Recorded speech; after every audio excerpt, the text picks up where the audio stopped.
What happens when a country spends for decades preparing for air strikes, cyber attacks, covert operations, and regional wars but never fully prepares for a threat that never crosses its border?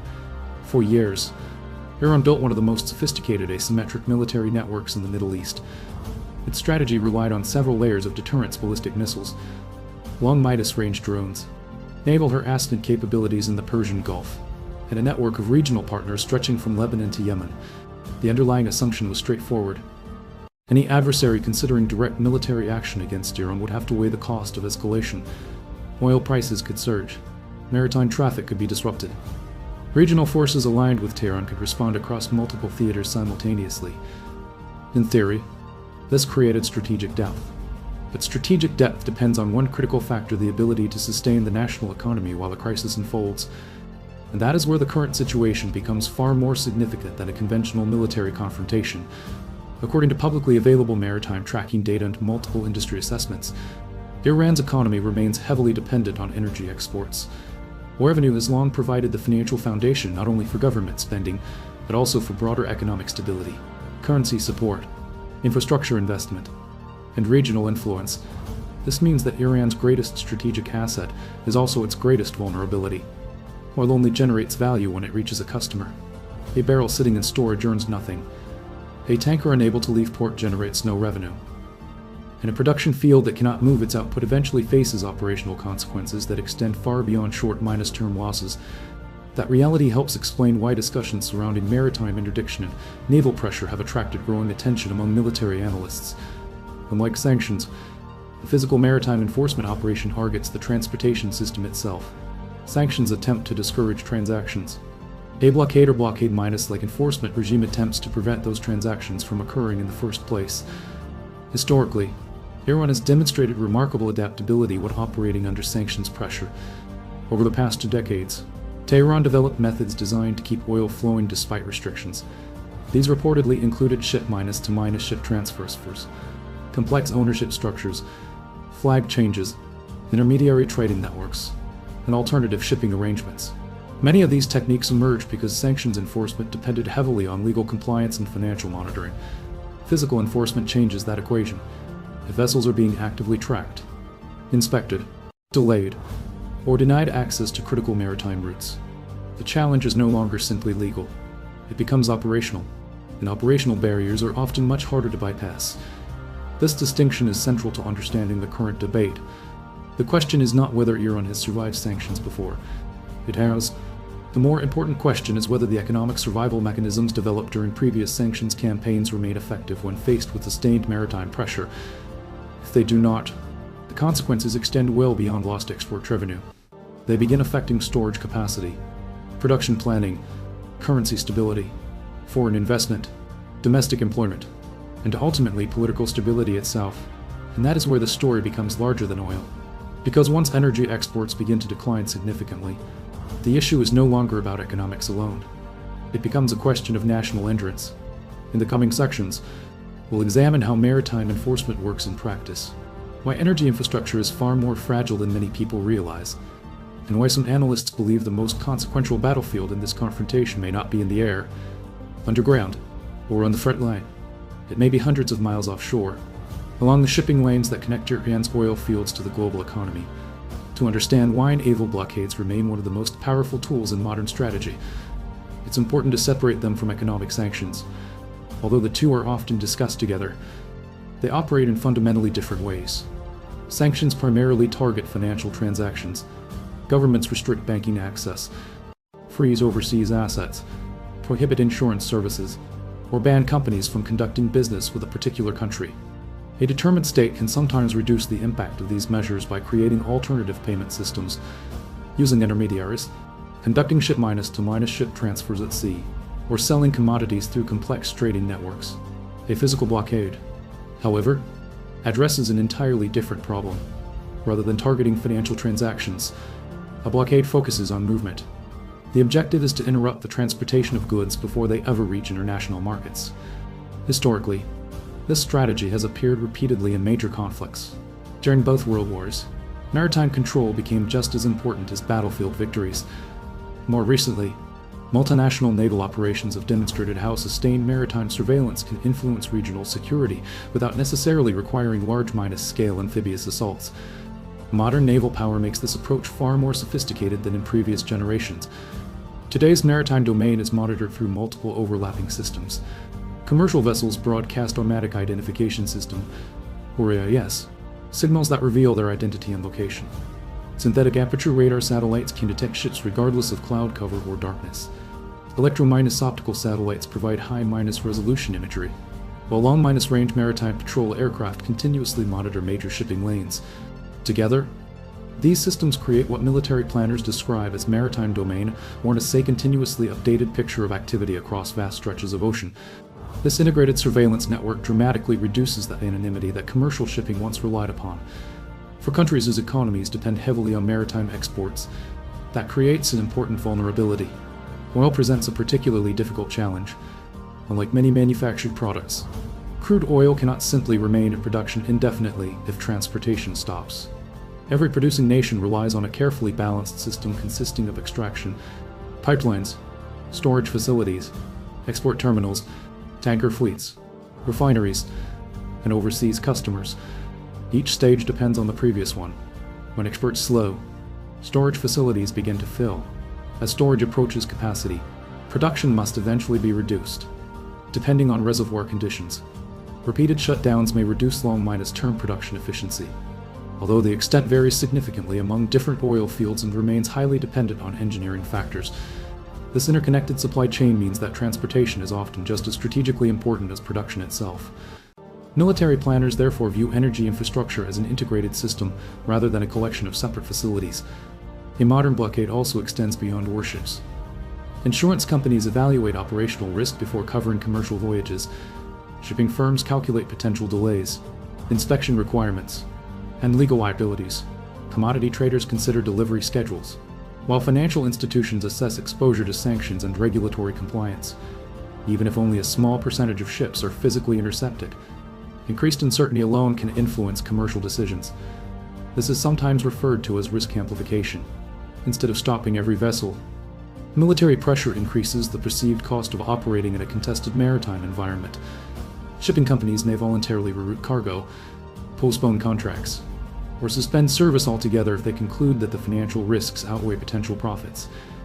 In practice, this means that logistics, not combat, often become the decisive factor.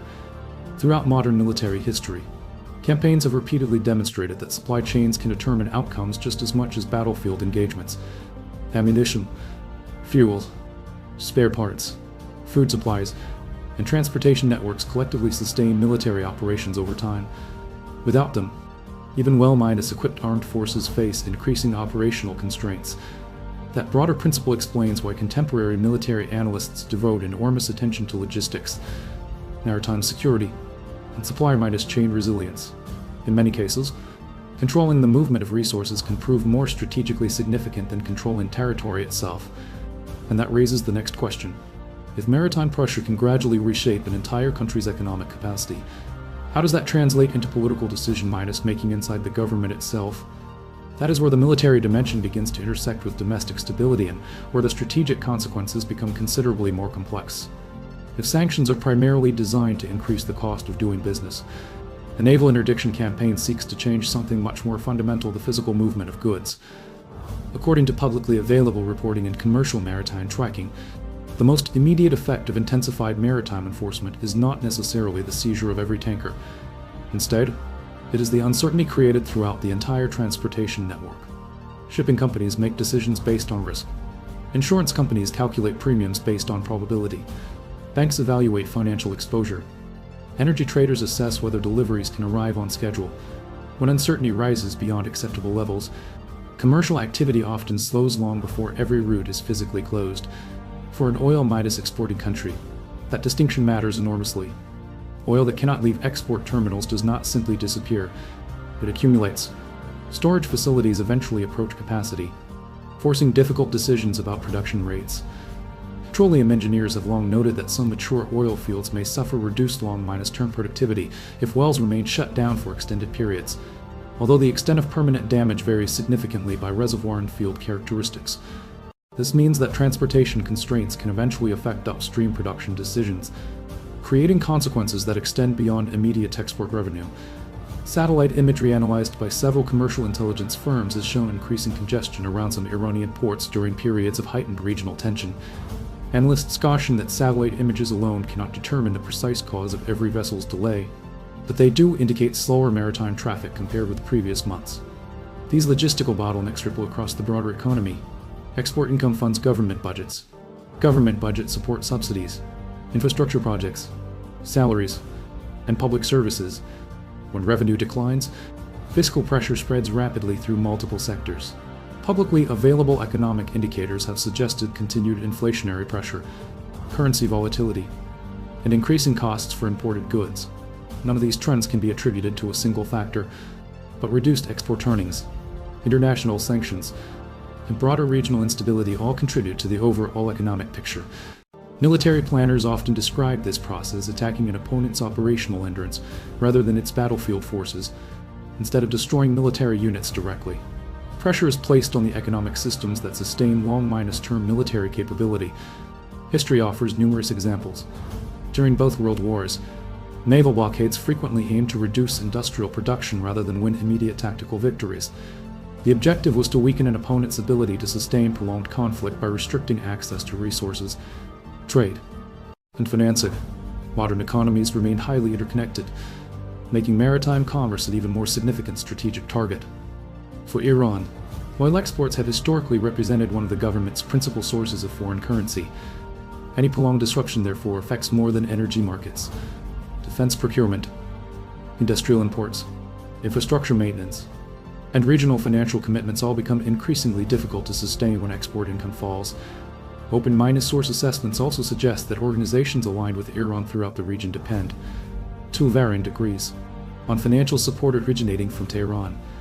If government revenues contract substantially, those external commitments inevitably face greater pressure. Exactly how those funding priorities would change remains uncertain. Different analysts reach different conclusions, and much depends on political decisions inside Iran that remain largely opaque to outside observers. Nevertheless, the broader strategic principle is widely understood. Military power is not sustained by weapons alone. It depends on logistics, it depends on industrial capacity, and ultimately, it depends on economics. By this stage of the crisis, the central contest was no longer focused solely on missiles, drones, or naval deployments. It had evolved into a competition over which side possessed the greater capacity to endure prolonged economic pressure. That raises an even larger strategic question. If economic pressure continues to intensify, what choices remain available to Tehran and what risks would each option create for the broader Middle East? If the reported maritime restrictions continue, the most significant consequence may not be military at all. Instead, it could be economic endurance. History repeatedly shows that prolonged conflicts are often decided by logistics rather than battlefield victories. Armies require ammunition, fuel, spare parts, transportation, and continuous financing. A country may possess missiles, drones, and large inventories of military equipment, but maintaining those capabilities depends on an economy capable of supporting them over time.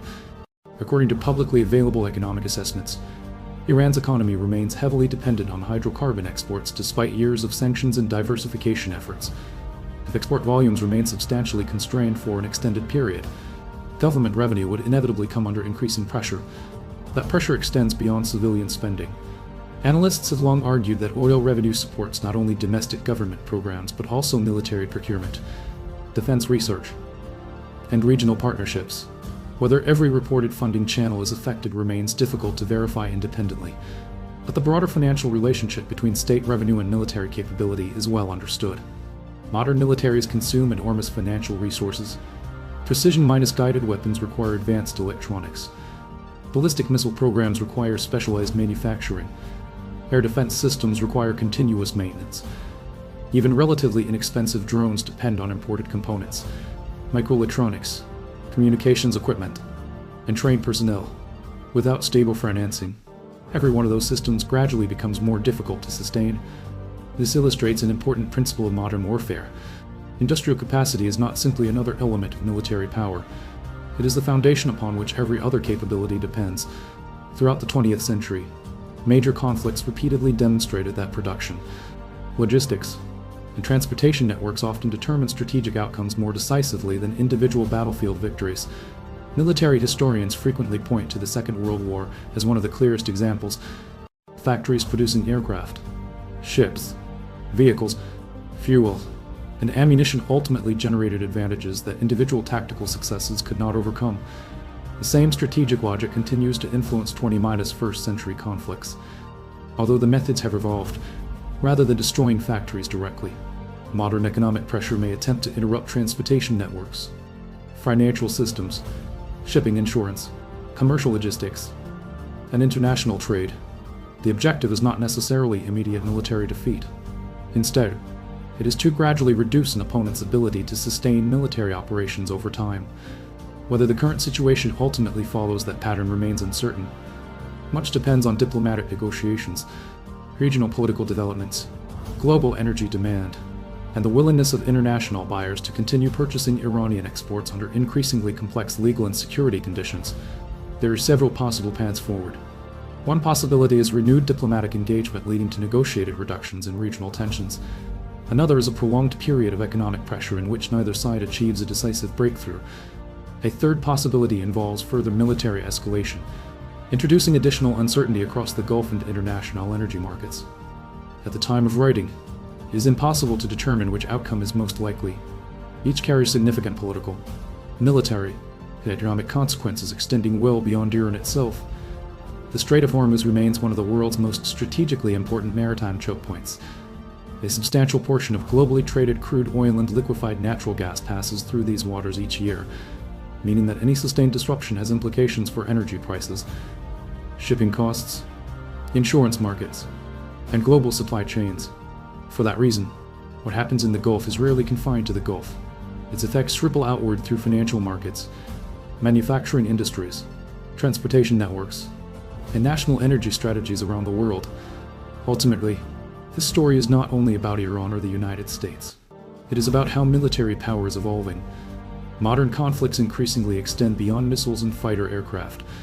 They involve satellites, commercial shipping, cyber infrastructure, financial institutions, supply chains, and industrial production.